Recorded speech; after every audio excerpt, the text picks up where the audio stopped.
আসসালামু আলাইকুম। আমি আজকে আপনাদের দেখাবো খুবই সুস্বাদু আর মজাদার এই চুকা বড়ইয়ের আচার রেসিপি। এই চুকা বড়ইয়ের আচারটা খেতে খুবই ভালো লাগে, আর এই আচারগুলো আপনার ভাত দিয়ে খেতেও ভালো লাগে। ডাউলের সাথে এই আচারটা খেতে খুবই ভালো লাগে। বিশেষ করে রৌদ্রের মধ্যে দুপুরবেলা যে কোনো আচার খেতে খুবই ভালো লাগে, বিশেষ করে বড়ই আচার হলে তার কোনো কথাই নেই। এই শুকনা বড়ইগুলো বাজার থেকে কিনে আনা হয়েছে। এখন আমি এই বড়ইগুলো থেকে বোটা বেছে নেব, আর যেগুলো কোনো নষ্ট আছে কিনা সেগুলো বেছে ফেলে দিব। তারপরে এগুলো আমি ভালো করে ধুয়ে নিব, ধুয়ে তারপরে আচারের জন্য প্রস্তুত করে নিব। এই চুকা বড়ইগুলো এই শুকনো অবস্থায় খেতেও খুবই ভালো লাগে, আর এই বড়ইয়ের আচারগুলো খেতে খুবই ভালো লাগে।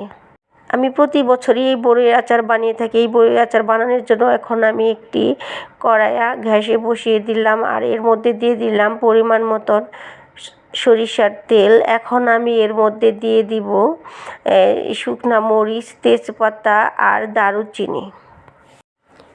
এখন আমি এগুলো তেলের মধ্যে একটু হালকা ভেজে নিব।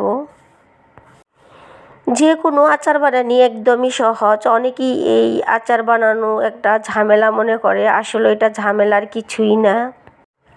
এই মশলাগুলো আমি তেলের মধ্যে ভালো করে ভেজে নিয়েছি।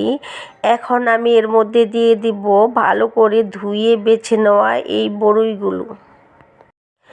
এই আচার বানানোর ধরা বাঁধা কোনো নিয়ম নেই, যে কোনোভাবেই আচার বানানো যায়। আচার বানানো অনেকই সোজা, যে যেভাবে বানাতে পারে সেভাবেই আচারগুলো খেতে খুবই ভালো লাগে। আর আমি যেভাবে আচার বানাচ্ছি এভাবে আচার বানানোটা একদম সহজ।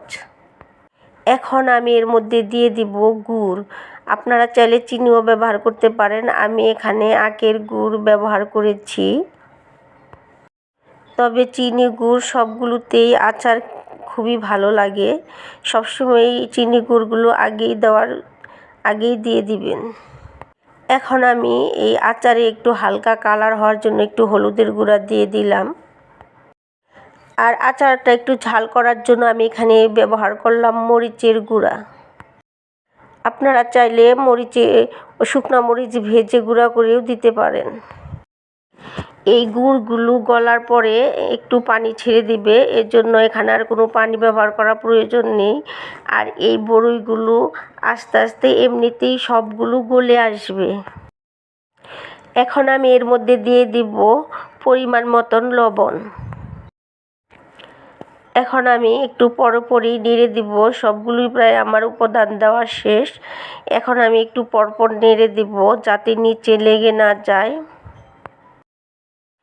গুড় গলে যে পানি ছেড়ে দিয়েছে, এখন আমি বেশ কিছুক্ষণ ভরে নাড়তে থাকবো, আর একটু পরপরই নেড়ে দিব। এখানে ঢাকার কোনো প্রয়োজন নাই। এই আচারের মধ্যে এই আচারটা যে উপাদানগুলো দিলে স্বাদ তৈরি করে, এখন আমি দিয়ে দিলাম সেগুলো। এখানে আমি দিয়েছি পাঁচফোড়ন, রাঁধুনি সহজ, মিষ্টি সহজ, জিরা, এলাচ, সব কিছুর গুঁড়ো এখানে আমি দিয়ে দিয়েছি। এখানে এই পাঁচফোড়নটাই হলো আচারের মেন স্বাদ। এই পাঁচফোড়ন ছাড়া কোনো আচারটা কল্পনা করা যায় না। আপনারা যে এই আচারটার স্বাদই বাড়ায় এই পাঁচফোড়নগুলো আমি ভেজে গুঁড়ো করে নিয়েছি, সেগুলো এখন আমি অ্যাড করে দিয়ে দিয়েছি। আস্তে আস্তে এই যে আমার বড়ইগুলো গলে যাচ্ছে, গলে গিয়ে এক একটা সবগুলো বড়ই আমার এই যে গলে গেছে। এখন অল্প কিছু বড়ই গলা বাকি আছে।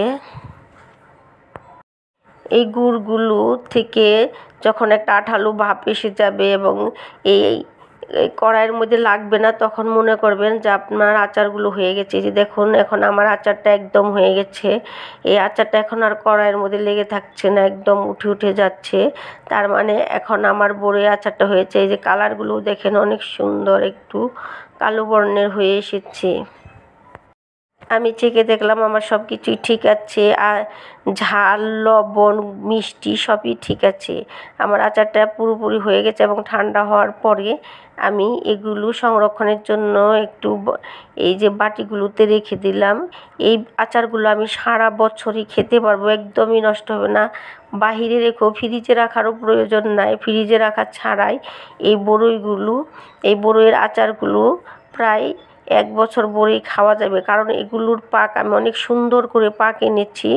আর যত বেশি আচারের পাক আনাবে ততই বড়ইগুলো বেশি দিন থাকবে, কোনো ধরনের নষ্ট হবে না, ফাঙ্গাস পড়বে না।